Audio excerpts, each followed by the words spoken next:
Ellie's heart raced.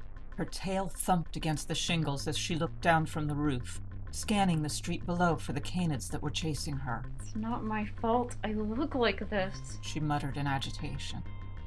"The mule-bred's up there!" a disgruntled Canid yelled. Quickly, she pulled her hood over her head and the remainder of the cloak tightly around her body, in a hopeless attempt to hide the telltale black and golden markings on her fur. Panicking, she jumped to her feet and took hold of a tree, clambering down to the street. A rock smashed against the wall near her head and she ducked, shielding her face with her arms. When she looked up, she found her path blocked by a tall lichen. He was hunched, his shoulders shifting forward and teeth bared, his tail raised. Please, I was hungry. She backed up against the wall with her heart thumping wildly. The lichen approached, entering her personal space, taking hold of the ragged clothing she wore, pulling her close. "You are not worth the food you stole. Filth! A beggar or prostitute would maybe be worthy of my pity. Not a crossbreed. You're good for nothing." Another Canid entered the street, holding a thick post. Ellie pushed back, hearing the rags tearing as she attempted to escape. Cornered, she turned to face the pair. As her back pressed against the rough stone walls of the alley, the lichen lunged forward, throwing a punch at her head. Her hands flew frontward, grabbing the bulge in his bicep and forced the larger Canid back. He began grunting in disbelief of her strength. The female Canid ran forward, swinging the post. Ellie released her grip. While dropping to the ground, she heard the post crack against the wall. Lying on her back, she relentlessly looked up. A third Canid appeared, the silhouette of his face, a shadow, blending into the stone-cold wall. Ellie noticed a frail bucket in his hand as the third Canid grinned. He tipped the bucket in a substance so dark and foul soaked into her fur. The horrific realization sunk in. Waste. Shaking her head from side to side, her hood fell astray from her eyes. Wiping the murky liquid from her face, she looked up and caught a glance at two of the Crown's guard approaching. They stopped just behind the three Canids. The younger of the two was standing ardently as he shouted, "That's enough! Move on!" Looking over his shoulder, the lichen glanced back at Ellie, spat on the ground, and slunk away. The guard approached Ellie, helping her to her feet. "Miss, you know the rules about your kind here." Looking up at him, her tail and ears dropped, and she replied in a monotonous tone. Yeah, I was just leaving. The second guard ushered the other Canids away, and the younger guard escorted Ellie to the city's gates. Ellie was pondering as to why this guard had not treated her like filth. More so, turn a blind eye, much like the actions of the other guard. Her thoughts distracted her as she ignored the crowd forming and the smell of her fur during her walk of shame. She began studying the guard, a young lupus but vast in size. His gray fur extruded from the armor around his chest and arms. His bushy tail flicked from side to side in agitation as Ellie heard heckles from the crowd. Approaching the gate, the guard stopped. Ellie was now alone with the lupus, and the street was deserted. She began cowering, expecting to be struck as she had been in the past. Just get it over with, she muttered, looking to the side. He stared at her blankly. Huh? Get what over with? Confusion crept across the guard's blank face. Miss, please explain. Ellie gulped, not knowing if this was a trick, but noting how young the lupus appeared and how well-spoken he was. He must be fresh out of the camp.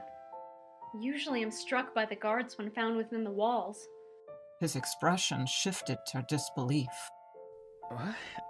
I don't understand how anyone could strike an anthus as beautiful as you. An anthus? I'm not an anthus. I look nothing like an anthus. Then she realized what must have happened. Her hood fell just as the guards approached. Looking at her hands, the liquid had altered the color of her fur. The ticks had vanished, leaving them a pitch black while her ears drooped, changing her facial appearance. Peering at her reflection on the guard's armor, Ellie could not recognize herself. For the first time in her life, she appeared to look normal. It all made sense. The guard had seen her as a prostitute, a beggar, and not what she really was. He continued staring blankly. Miss, just clean yourself up before you enter the city limits again. Nodding, Ellie watched him glance toward his partner. Wait! She called. He stopped. Yes, miss? What's it like? I mean... Ellie swallowed. It was hard to get the words out. A guard, I mean. What's it like being a guard? He looked at her and smiled. How old are you? 17. She replied with hesitation. Oh, the days are long. The, armor can get heavy, but generally they treat you okay. And you get a nice little place to live. Why do you ask, miss? How do I... She couldn't believe she was asking this. She swallowed again. How do I join? The guard looked at his partner, who was now entering the street, then back at Ellie. Can you meet me back here at sunset when my shift is over? We can discuss it then. The guard stated with a fervor voice. Yes! Yes, I can, She pulled the hood back over her head. What's your name? Ellie asked. It's Ashwin. Ellie. She said with a smile. Turning around once again, Ashwin joined his partner and disappeared into the depths of the wall.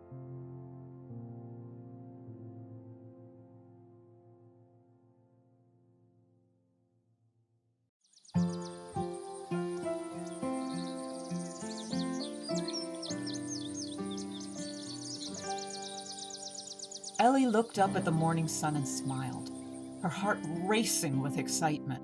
She headed toward one of the small towns close to the capital. Clothing was easy to come by, as she planned to steal some from a clothesline behind a farmhouse. The hard part would be staining her fur to give the false impression that she was an anthus. Cutting through the fields, thoughts were running through her mind on how to change it. The smell of the liquid in the bucket was so overwhelming that no substance could achieve the same effect.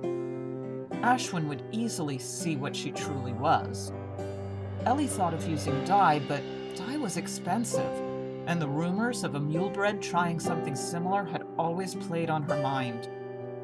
Forced to wear a shame mask, to be paraded around the capital, made the hairs on her back stand up. Spells were out of the question too, although it could be done. She would need to find a shaman, and she only knew of one in the Crown's castle. Dye seemed the most logical option, and it was worth the risk. Finally, having a friend echoed through her mind. Not friends like the other mule-breds. A friend that is considered normal, and not one that smelt like she currently did. Emerging from the fields under a large tree, Ellie began eyeing a blouse and pants drying in the wind. They wouldn't be an issue to snatch, however, they would be no use to her without the change to her fur. Sighing and slumping her head forward, she wondered if it was all worth the trouble. Her focus shifted to a small pile of acorns on the ground. Her ears pricking, she looked up and with an excited shout, An oak tree! With her eyes darting across the branches, she began searching for oak galls, but she would need more than she could carry. Looking back at the farmhouse, she spotted an old wooden bucket near the clothesline. Her plan was simple. Collect enough galls to make ample dye to cover her body. Steal the bucket and the clothing from the house, and finally, make the dye. Wash herself, dye herself, and be back in time for Ashwin at sunset. Pushing the galls into one large pile while watching the farmhouse, she smelt the air, confirming that she was the sole Canid around. Sprinting toward the bucket and the clothes, her heart began racing in fear that she would be attacked at any moment, her scent overwhelming. The villagers outside Creysil's capital were always on the lookout for bandit attacks and thieves. With the fear of ending up on a pike if caught, she darted back toward the tree, quickly filling the bucket and tucking the clothing under her arm. With her plan now complete, although feeling as if she'd been seen, she began running back into the crops toward the coast.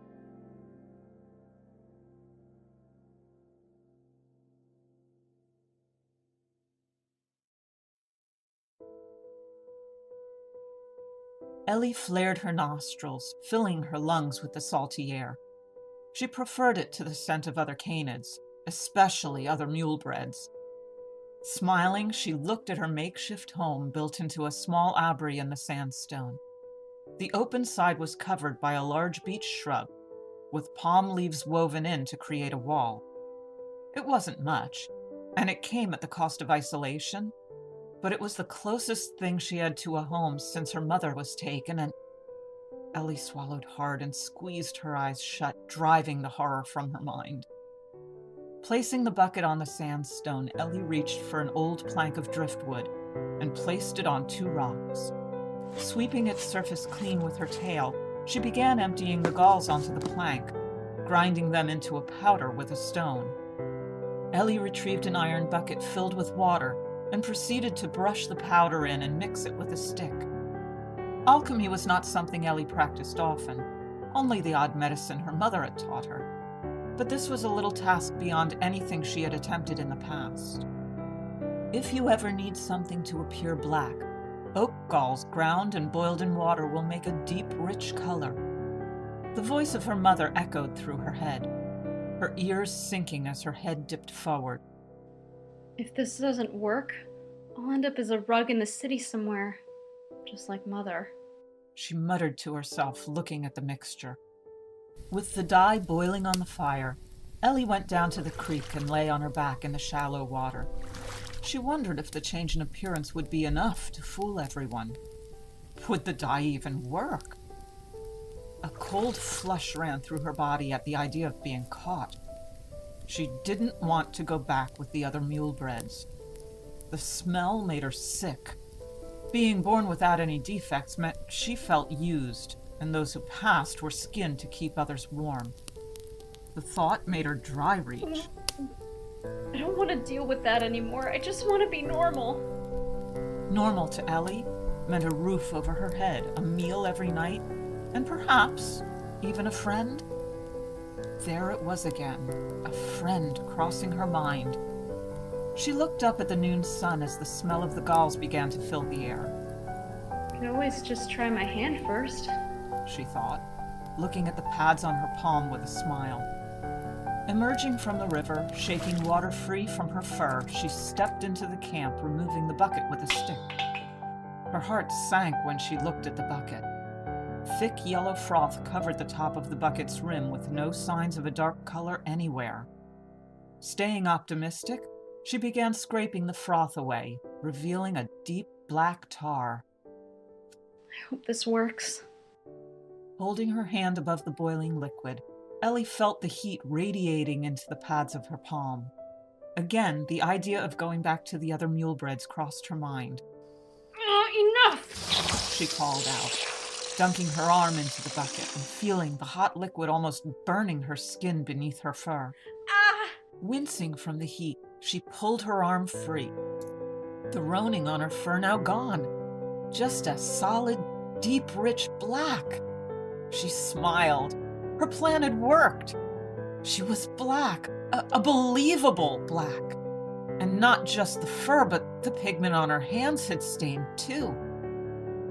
Looking back at the bucket, she came to a realization. She didn't have enough to do her whole body, just the extremities. The pants and blouse would have to cover the rest. Not the best option, but it would have to do until she could make more. With her arms, legs, and tail now colored, she dipped her head in. The liquid ran up her nose. Gagging, her throat burning and eyes stinging, she removed her head from the bucket. Kneeling on all fours, she proceeded to cough up dye. Confident her extremities were covered, Ellie stood up and emptied the remainder of the liquid over her body. Resisting the urge to shake herself, Ellie lay down on some palm leaves and dried herself in the sun.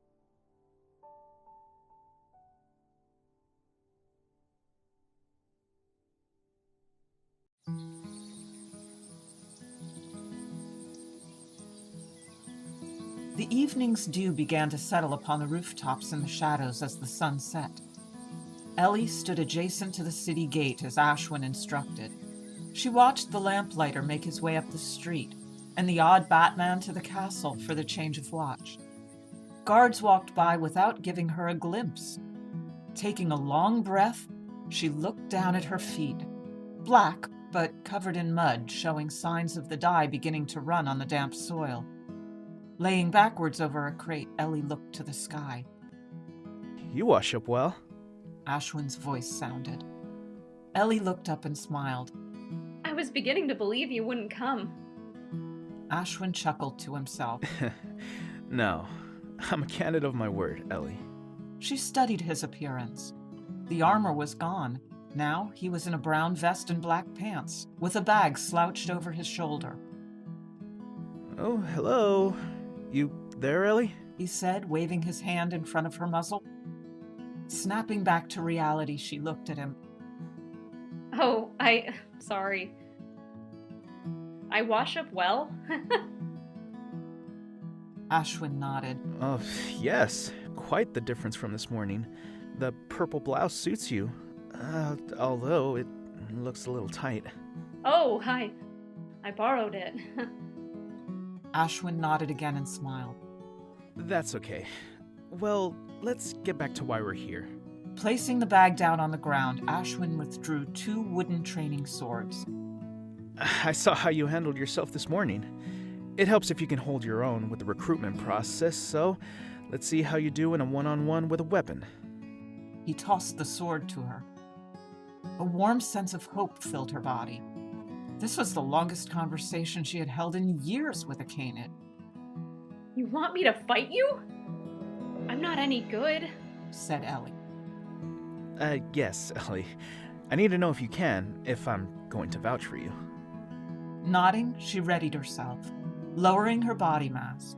Her tail was now flicking side to side, and her ears tilting backward. Block. All I have to do is block his first strike. Then I just need one well-placed hit. She eyed up Ashwin as he positioned himself adjacent to her. He lunged forward, swinging across her chest. She parried the strike, but he stepped aside and swatted her sword away. Ashwin stepped forward, thrusting the wooden blade toward her. She dropped to her back, taking hold of her sword in both hands across her body. The sound of a loud thwack echoed through the streets. Ellie pushed Ashwin away with her legs, 2 muddy paw prints now placed on his vest. She kicked her body forward, jumping back to her feet, but before she could do anything else, the feeling of Ashwin's wooden blade forcefully ran along her throat. Falling forward, she gagged and coughed. Although this was a dummy duel, the sword still hurt. Ashwin stepped away from Ellie. Whew, that was pretty good. You confirmed my beliefs. A lot better than I expected from you. Climbing back to her feet, she looked at him in confusion, attempting to catch her breath. What? You mean, I thought I lost? Ashwin nodded. Yes, you did. But it helps with the enlistment process if you have some idea of what to do when it comes to weapon training. Brushing the dirt from her blouse and tail, she looked at the 2 muddy prints on his vest. Ellie, why no shoes? I don't really have anything but the clothes on my back. His eyes looked her up and down. Where is home? Shanty near the beach. She muttered, looking down at her feet once more. Disbelief crept across Ashwin's face. Really? Are you pulling my tail, or are you serious? An anthus as pretty as yourself? An anthus. This confirmed the dye had worked, and explained Ashwin's thinking and willingness to help. Anthus and Lupus were both compatible for breeding, not some Feralata jackal crossbreed like she was.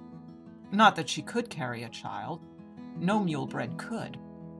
A warm feeling crept over her body. The possibility that another Canid actually fancied her had been only a dream. Now it seemed like a reality. Ellie? Ashwin looked into her eyes. Yes? She said, snapping back to reality again. We need to sort your attention span out, I think. I said, would you like to come back and spend the night with me? I have an extra bed in the loft and always enjoy the company of others. Tomorrow, I will put my word in for you, and we can go sign you up. How does that sound? You're lucky. At the moment, they want all Canids that can fight to enlist for the war effort. I mean, it's going to rain, and you need to give a good impression. He sounded slightly embarrassed. Yes, I'll come. If it's not too much trouble. Ashwin nodded, extending his hand to hers. It's none at all.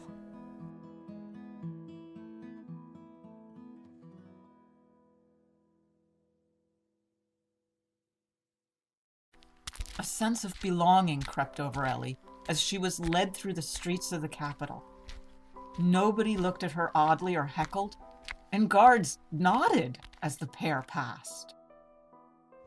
Stepping inside Ashwin's home was something Ellie never believed she would experience.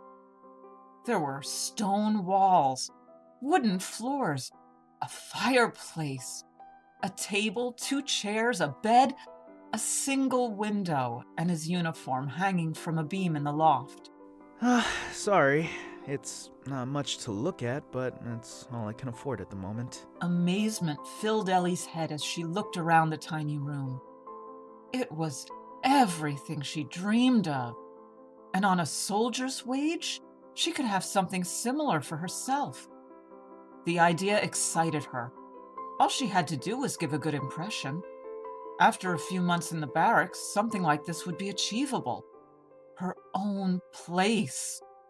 Or better still, share a place with another Canid. She studied her looks in Ashwin's armor. With her purple blouse, she looked more like a simple farmer than a mule-bred. Ellie jumped when something thudded on the floor next to her. Ashwin had dropped 2 large boots from the loft. Here, these don't fit me, and they appear to be about your size. There's a bucket outside with some fresh water in it. You can clean your feet off before putting them on. Take a seat and I'll make us some dinner, He said, passing her a goblet of liquor. Thanks for all of this. That's okay. You seem like the honest type. She sculled her drink. The honest type. Nothing about this was honest. A mule-bred pretending to be an anthus, in stolen clothing, breaking the law by joining the Crown's Guard. Yet the act she had played was easy to maintain, as it was only physical, and it wasn't likely that anyone in the capital would recognize the purple blouse. If they did, she'd likely end up as a rug or a jacket. She shuddered at the thought. Is everything okay? Ellie looked up. Yeah, sorry. I just have a lot on my mind. Ashwin smiled. That's okay. If it's okay for me to ask, why are you alone? He stated while sitting down opposite her, serving up a bowl of stew from the pot above the fire. The room began to spin, that alcohol taking effect, loosening up. Looking away, negative thoughts from her childhood ran through her mind. Her ears dropped as a sinking feeling of loss and pain crept through her body. I never knew my father, only mother. She was always there for me, helping me when I was down, always picked me up and dusted me off. A few years ago, she was taken into custody for something and persecuted for it. Capital offense from what I was told, so she's probably a rug for the poor or something. And I've been out on my own ever since, living day to day, just trying to make something of myself. Ashwin dropped his fork, looking her in the eyes in disbelief. You're not serious, are you? What was the offense? My mother was hiding a mule-bred. I haven't seen her since. Ashwin moved his hands across the table, taking hold of Ellie's. Hey, don't beat yourself up like that. Times may be tough for all of us, but that isn't a capital offense. Skinning is used only for the most serious of crimes. She's probably out there somewhere. You should probably eat. Hebus tastes horrible when it's cold, He stated, trying to change the subject. Ellie looked up, giving a short smile in return. Ashwin, Thanks for taking me in. I enjoyed tonight. That's perfectly alright, Ellie. Can I be honest with you for a moment? He asked, scratching the back of his ear in embarrassment. Ellie nodded with a large chunk of meat in her mouth, enjoying the taste. I wanted to know if we could, dinner again. Together? Sometime? She could see this was hard to say, and probably the reason he hadn't put two and two together about her mother. Or he was just an idiot. A nice idiot.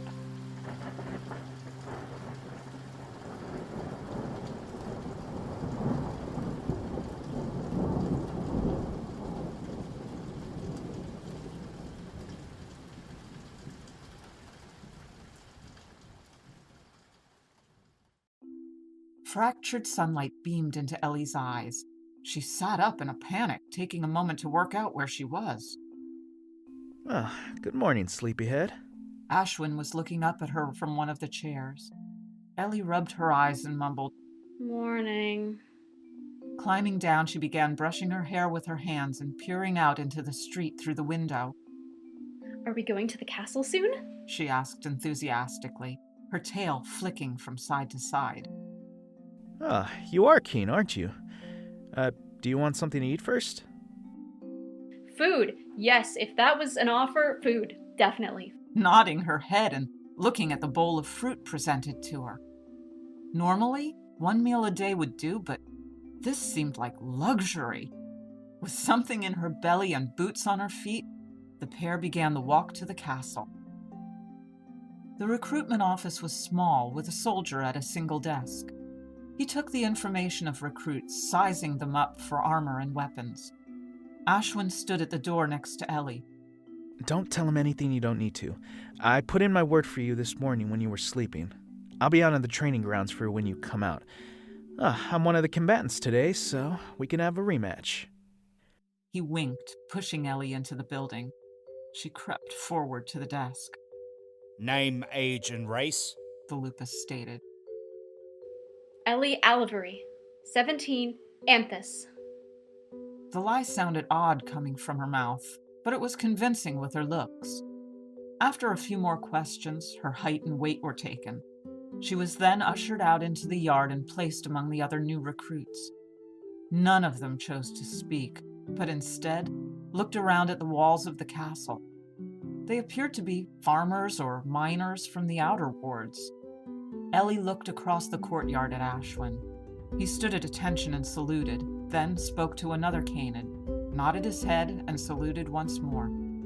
The other Canid turned and approached Ellie's group.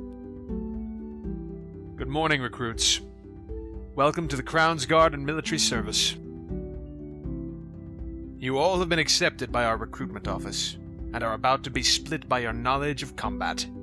He looked down at a list, then up at Ellie with a smile creeping across his face. Well, it's not every day we get an Anthus among us. One as strong as you, Recruit Alvery. I heard about you in the Lycan yesterday. You're up first. Nodding, she stepped through the crowd and into the ring, her eyes fixed on Ashwin as she positioned herself with a dummy sword. You ready? Ashwin asked with a grin. Ellie nodded and then lunged forward, this time attempting to catch him off guard. She swung the sword at his side, meeting his blade with a solid thwack. She jumped back as he stepped forward, thrusting his weapon at her neck. Feeling the fur brushing against it, she pushed back with the boot, freeing herself, swinging the sword at ankle height and knocking Ashwin to his knees. With the advantage, she jumped forward, pushing the wooden blade against his chest. The Lieutenant General began to clap. Very impressive, Recruit Alvery. Very impressive indeed. Less training for you, but room for improvement. Standing where she was ordered, watching Ashwin tackle each recruit, heavy rain began to fall.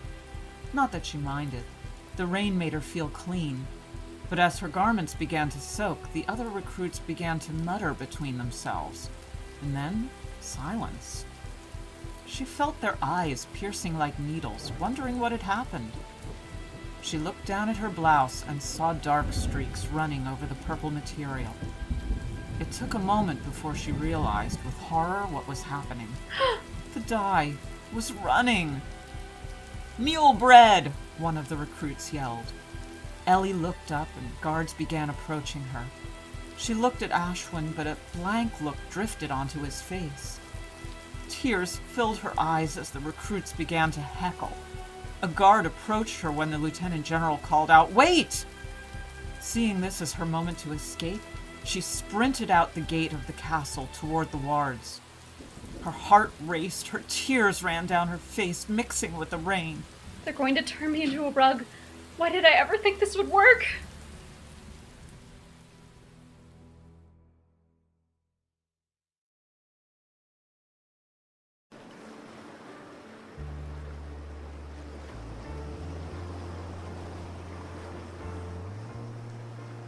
Reaching the safety of her camp, her legs and lungs burned. Screaming out in anger, she fell to her knees and began to cry. As the sun began to lower in the sky, she caught Ashwin's scent on the air and sat up, seeing him, walking along the track toward the beach. You found me. She stated tearfully. Anyone could have. Wet galls have a unique scent. Ellie sighed. Just make it quick. I'm done with this place anyway. She turned away, presenting her back to him, and closed her eyes. That's not what I'm here for, Ellie. Come back. Please. He pleaded, extending his hand. Ellie turned around and looked him in the eyes. Why? So they can make me a fancy rug? Hang me on the wall? All I wanted was to be normal. Ashwin looked away from her, showing signs of guilt on his face. No. The Lieutenant General wishes to talk with you. When I said they want all Canids that can fight to enlist for the war effort, I meant all Canids. She looked him in the eyes, attempting to find fault in his words. Even though I'm a mule-bred? None of this made sense. She had broken one of the biggest laws of Creysil, and she had tricked one of the Crown's guards into believing she was something she was not. She looked up at Ashwin, drying her eyes. Did you know? She asked, looking at him. He nodded. Well, I suspected it when you talked about your mother hiding a mule-bred. But I know exactly what you're going through. Looks like I'm the idiot, not him. Ellie looked at him confused. Ashwin lifted his chest plate, exposing orange fur. Well, my mother is a vulpus. It's a little easier for me to hide because I only have one small patch of my mother's fur. Everything else resembles my father. A glimmer of hope flooded into Ellie's mind as she looked at him. Does the Lieutenant General know? Ashwin nodded. Yes, he does. He is accepting of all Canids, mule-bred or not. He has waivers granted from the Crown for all who can fight. Having the laws changed to benefit our kind will most likely never change in our lifetime. But for us, we can be accepted. Just come back with me. Will I be accepted? Ashwin nodded. Once enlisted properly, only your rank will be respected. They will all know what you are, but don't let the things they say get to you. What others think of you is none of your business. How can I be sure you're speaking the truth? I'm a Canid of my word, Ellie. Just don't mess it up. We can find out what happened to your mother. Okay then.